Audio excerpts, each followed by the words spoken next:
एमिति एक जगह जेउठी स्वयं देवराज इंद्र लुचाईकी रखिचंती कर्णंकर कवच एवं कुंडल। एही जगह संपर्क रे जानिले आपण माने मध्य आश्चर्य होइजिबे, कारण आज पर्यंत एही कली जुगरे एही जगह संपर्क रे केही मध्य किछि जानि नथिले। एहिठारे ही रखा जाइछि सूर्यपुत्र कर्णंकर कुंडल एवं कवच। नमस्कार, आजिर एही वीडियो को आपण समस्त को स्वागत करुछि। मु आनी सतपति। दर्शक बंधु, एही रहस्यमय तथा रोमांचकर वीडियोटी को आरंभ करिबा पूर्वरु आपण समस्त को पुणी थरे अनुरोध करुछि, जदि आपण माने ए पर्यंत हमर चैनल को सब्सक्राइब करि नाहंती ताले निश्चित भाबरे सब्सक्राइब करंतु, नोटिफिकेशन पई ऑल बटन को हिट करंतु। तेबे दर्शक बंधु, धर्म एवं अधर्मर युद्ध अटे महाभारत युद्ध। अनेक शक्तिशाली योद्धा थिले जो माने पांडवंकु एकुटिया हराइबार सामर्थ्य मध्य रखिथिले। सेही महान योद्धा मानक मध्यरु जणे योद्धा थिले सूर्यपुत्र वीर कर्ण। किंतु श्रीकृष्णंकर लीला द्वारा पांडव माने युद्ध रे केबे भी हारु नथिले। निज सहित हेइथिबा अन्यायर प्रतिशोध नेबाकू कर्ण कौरव मानक सहित युद्ध लढिथिले। कौरवंक तरफरु कर्ण युद्ध लढिथिले मध्य कर्णकू जणे महान तथा वीर योद्धा भावरे परिगणना करा जाए। आमे समस्ते जानिछु कि कर्णंकर जन्म दिव्य कवच एवं कुंडल सहित ही हेइथिला। एही कवच एवं कुंडल एते शक्तिशाली थिला कि एहाकू हराइबा कोनोसी मध्य अस्त्र शस्त्रर अधीन रे नथिला। महाभारत रे कौरव मानकर पक्ष भारी थिला। आहुरी मध्य अनेक महान महान योद्धा माने थिले, जेपरि कि भीष्म पितामह, गुरु द्रोणाचार्य, अश्वत्थामा।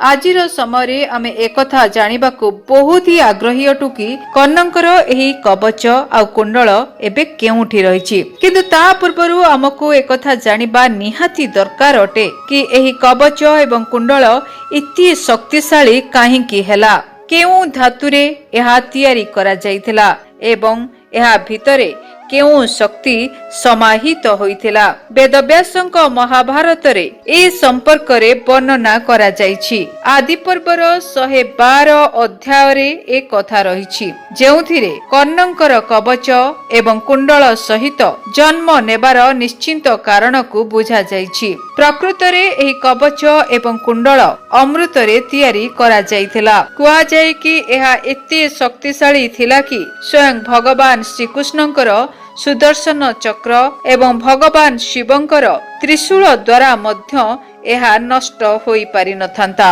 उदाहरण स्वरूप जेतेबेले समुद्र मंथन हेइथिला, राहु अमृत को पान करि देइथिला। एहा परे भगवान श्रीकृष्ण निजर सुदर्शन चक्र द्वारा तार अंग को काटिबाकू लागिले, किंतु यह दुईटी भागरे विभाजित हेइगला। एमितिरे राहु तो मरि नथिला, बरं दुईटी अंशरे परिणत हेइ परे राहु एवं केतु पलटि गला।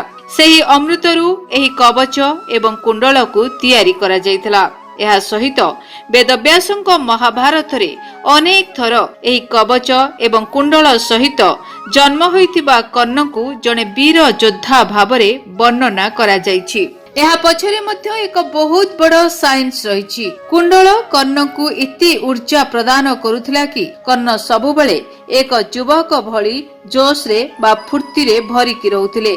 से सबुबेले तेजस्वी रहुथिले एवं से सर्वदा सजाग रहुथिले, सचेत रहुथिले।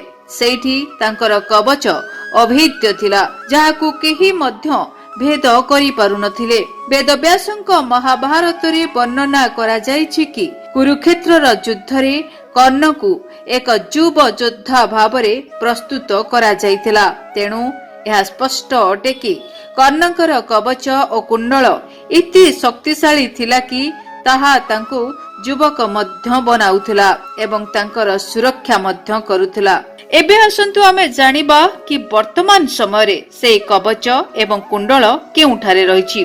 दर्शक बंधु, आमे जानु कि युद्ध आरंभ हेबा पूर्वरु देवराज इंद्र जने ब्राह्मणर रूप धारण करिले एवं कर्ण सकाळु स्नान सारी सूर्य पूजा करुथिबा समय रे दान स्वरूप से तांको पाखरु एहाकू मागी नेले।